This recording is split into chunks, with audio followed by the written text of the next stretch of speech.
नमस्कार दोस्तों, स्वागत है आपका हमारे YouTube चैनल पर। दोस्तों, आज की इस वीडियो में हम जानने वाले हैं कि RICT डिवाइस के माध्यम से SB खाता कैसे खोलते हैं। तो वीडियो को बिल्कुल भी स्किप ना करें और वीडियो के अंत तक बने रहें, तभी आप सारी चीज़ों को, सारे प्रोसेस को अच्छे से और बारीकी से समझ पाएंगे। तो चलिए फ्रेंड्स, अब RICT डिवाइस के माध्यम से SB अकाउंट ओपन करने की जो प्रोसेस है उसको आरंभ करते हैं। तो यहाँ पर आपको CBS DOP दिख रहा होगा, उस पर क्लिक करते हैं पहले। तो दोस्तों, यहाँ पर एक नया पेज आपको देखने को मिलेगा जिसमें SB deposit, cash withdrawal, mini statement, daily transaction report और ओपन न्यू अकाउंट लिखा है, जो सबसे नीचे लिखा है। तो ओपन, चूंकि हमें नया खाता खोलना है इसलिए यहाँ पर ओपन न्यू अकाउंट पर क्लिक करते हैं। दोस्तों, यहाँ पर आपको 4 ऑप्शंस देखने को मिलेंगे, SB, RD, TD, SSA। तो जो खाता आपको खोलना है उस खाते पर आप सेलेक्ट कर सकते हैं। तो चूंकि हमें SB खाता खोलना है तो यहाँ पर SB पर पहले से ही सिलेक्ट है, तो यहाँ पर सीधा इनिशिएट फॉर न्यू अकाउंट पर क्लिक करते हैं। तो दोस्तों, जैसे कि स्क्रीन पर आप देख पा रहे होंगे, यहाँ पर लिखा आ रहा है कि for existing customer please inter Keefe ID, for new customer please enter the name. यहाँ पर जो एग्जिस्टिंग कस्टमर है, जिसका अकाउंट पहले से है, उनका कीफ ID लगेगा, और अगर नया कस्टमर है तो उनका नाम लगेगा। तो चलिए बढ़ते हैं आगे, यहाँ ओके पर क्लिक करते हैं। तो दोस्तों, यहाँ पर लिखा आ रहा है primary account holder Keefe ID। तो चूंकि इसका पहला पोस्ट ऑफिस में पहला खाता है और इसका SB अकाउंट खोलना है, तो इसका कीफ ID नहीं बना हुआ है, तो इस वाले भाग को हम छोड़ देते हैं। यहाँ नीचे देखिए लिखा हुआ है प्राइमरी अकाउंट होल्डर, तो यहाँ प्राइमरी अकाउंट होल्डर का नाम लिखते हैं। तो दोस्तों, यहाँ पर हमने कस्टमर का नाम लिख लिया है। अब नीचे की ओर बढ़ते हैं, तो ये पूछ रहा है यहाँ पर इज माइनर। तो क्या ये पूछ रहा है कि आपका कस्टमर माइनर है क्या? तो हमारा कस्टमर माइनर नहीं है, इसलिए यहाँ पर नो पर क्लिक किए हुए हैं। वो ऑलरेडी क्लिक रहता है नो पर। अगर आपका माइनर है तो यहाँ पर आपको यस पर क्लिक करना होगा। तो चलिए दोस्तों, अब हम जान लेते हैं कि हमने क्या क्या फिल किया हुआ है। तो यहाँ पर मोड ऑफ ऑपरेशन जो है सेल्फ है, उसके बाद ये सारी चीज़ें छोड़ दिए हैं। उसके बाद इज माइनर पूछ रहा है, तो नो, अपना अकाउंट होल्डर माइनर नहीं है तो नो पर क्लिक किए हैं। उसके बाद प्राइमरी अकाउंट होल्डर का नाम, तो ये सारी चीज़ें हमने यहाँ पर फिल किया हुआ है। अब बढ़ते हैं अगला स्टेप पर। तो यहाँ सबमिट के जो बटन दिख रहा है लाल का, इस पर क्लिक करते हैं। यहाँ पर आ रहा है न्यू अकाउंट ओपनिंग SB, तो प्राइमरी अकाउंट होल्डर, तो हमारे जो प्राइमरी अकाउंट होल्डर का नाम है यहाँ पर आपको शो होगा। उसके बाद सबमिट के बटन पर क्लिक करते हैं। दोस्तों, यहाँ पर एक नया इंटरफेस आपको देखने को मिलेगा। यहाँ पर लिखा हुआ कलेक्ट कैश। तो जो SB अकाउंट खोलने वाला कस्टमर्स है, वो जितने भी अमाउंट का SB अकाउंट खोलना चाहता है उतना अमाउंट यहाँ पर इंटर करना होगा। तो चलिए, हम चूँकि हमारा जो कस्टमर है वो चाहता है कि वो उसका खाता 500 रुपये से खुले, तो यहाँ पर 500 रुपये लिखते हैं।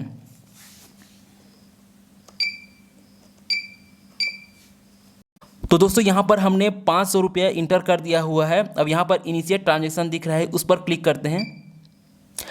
ये पूछ रहा है कि do you want to proceed with deposit of 500 रुपया, please note that transaction once initiated can not be reverted.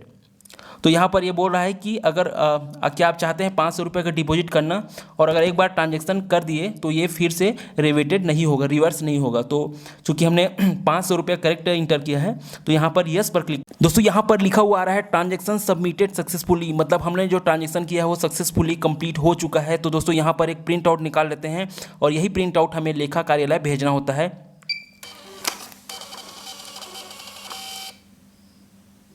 तो दोस्तों, स्क्रीन पर जैसा कि आप देख पा रहे हैं कि SB न्यू अकाउंट ओपनिंग के रिसिप्ट का प्रिंट आउट दिखाई दे रहा है। तो चलिए दोस्तों, यह भी जान लेते हैं कि इस रिसिप्ट में कौन कौन सी चीज़ें लिखी होती है। तो दोस्तों, यह रिसिप्ट बहुत ही महत्वपूर्ण होता है। इसे अकाउंट ओपनिंग फॉर्म के साथ लेखा कार्यालय भेजना होता है। दोस्तों, इस रिसिप्ट में बहुत सारी महत्वपूर्ण बातें लिखी होती है। तो चलिए एक एक करके जानते हैं कौन कौन सी चीज़ें और क्या क्या लिखी होती है। तो यहाँ पर सबसे पहले आप देख पा रहे हो कि यहाँ पर लिखा हुआ है CSI BO ID and desk. तो यहाँ पर CSI BO का जो ID है वो यहाँ पर लिखा होगा, उसके जस्ट नीचे पर आपका जो भी BO होगा उस BO का नाम यहाँ पर लिखा होगा। यहाँ पर देख पा रहे होंगे रिसिप्ट डेट एंड टाइम, जिस डेट पर ये जो फार्म है वह खोला गया, खाता खोला गया, वो डेट यहाँ पर लिखा होगा और वो टाइम लिखा होगा यहाँ पर। फिर नीचे की ओर देखते हैं, तो यहाँ पर देख पा रहे होंगे दोस्तों सोल ID एंड डेस्क लिखा हुआ है। तो यहाँ पर लिखा होगा आपका सोल ID जो नंबर होगा वो, और नीचे में लेखा कार्यालय या फिर जो हेड ऑफिस है उनका नाम यहाँ पर लिखा होगा। तो दोस्तों यहाँ पर ट्रांजैक्शन आईडी एंड डेट लिखा हुआ है, तो ये है ट्रांजैक्शन आईडी जो नंबर है वो, और ये डेट है अकाउंट ओपनिंग का, जिस डेट में अकाउंट ओपन किए हैं वो डेट यहाँ पर लिखा हुआ है। रेफरेंस नंबर यहाँ पर लिखा हुआ है दोस्तों ये रेफरेंस नंबर और ये ट्रांजैक्शन आईडी दोनों ही किसी भी अकाउंट ओपन करने के लिए बहुत ही महत्वपूर्ण होती है। नीचे की ओर देखते हैं दोस्तों, अमाउंट डिपॉजिटेड कि जितने अमाउंट से वो खाता खोला है वो अमाउंट यहाँ पर लिखा हुआ है। 500 से खोला है तो 500 यहाँ पर लिखा हुआ है। फिर किस प्रकार का जो पेमेंट है वो किया गया है, तो जो मोड ऑफ ट्रांजैक्शन है वो है कैश में किया गया है पेमेंट, तो कैश यहाँ पर लिखा हुआ है। फिर नीचे आप देख पा रहे हैं कि प्राइमरी अकाउंट होल्डर, तो प्राइमरी अकाउंट होल्डर जो भी होगा उनका नाम यहाँ पर लिखा होगा। फिर नीचे है मोड ऑफ ऑपरेशन, तो किस प्रकार का जो मोड है ऑपरेशंस का वो यहाँ पर सेल्फ लिखा हुआ है। अगर ज्वाइंट ए ज्वाइंट बी रहता तो वो चीज़ें यहाँ पर लिखी होती, क्योंकि वो जो कस्टमर था वो चाहता था कि उसका सेल्फ ही खुले, इसलिए मोड ऑफ ऑपरेशन सेल्फ रखा गया है। तो यहाँ पर लिखा हुआ है स्कैन सिग्नेचर, तो यहाँ पर हमें उसका जो सिग्नेचर है उसको स्कैन करना होगा।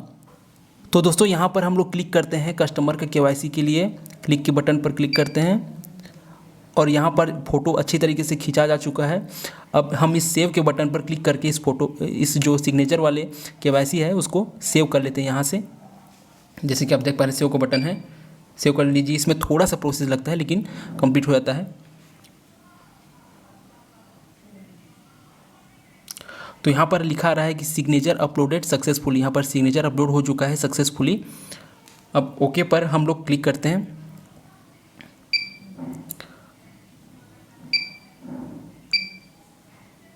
अब यहाँ पर चूँकि हमारा सिग्नेचर कंप्लीट हो चुका है, इसलिए फ़ोटो का जो केवाईसी है वो वाला बचा है, तो हम फ़ोटो कैप्चर करते हैं, उसके बाद इसको भी सेव कर लेते हैं।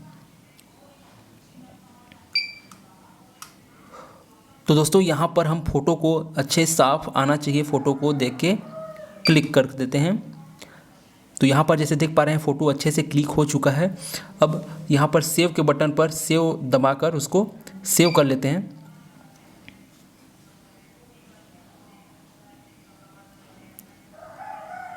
तो दोस्तों यहाँ पर लिखा हुआ आ रहा है कि KYC detail we are captured successfully for all account holders, do you want to proceed with another new account opening.